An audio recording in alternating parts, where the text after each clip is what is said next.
সময় সব সময় একই রকম থাকে না বন্ধু।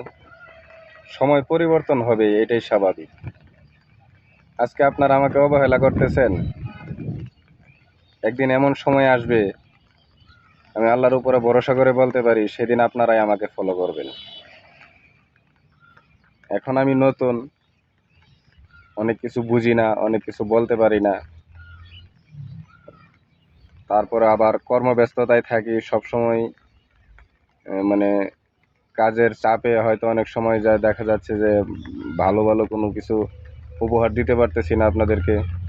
সেই জন্য হয়তো আপনারা ওইভাবে আমাকে মূল্যায়ন করতেছেন না। কষ্ট নেই, আমার মনে কোনো কষ্ট নাই, আলহামদুলিল্লাহ। যতটুকু ভালোবাসা আপনারা দিচ্ছেন, আল্লাহর কাছে শুক্রিয়া। তবে আপনাদের অবহেলা যত বাড়তেছে, তত আমার আগ্রহও বাড়তেছে, আমার ধৈর্যও বাড়তেছে। ঠিক আছে, সমস্যা নাই। সবাই পাশে থাকবেন, আবারও বলি সবাই পাশে থাকবেন, দোয়া করবেন আমার জন্য।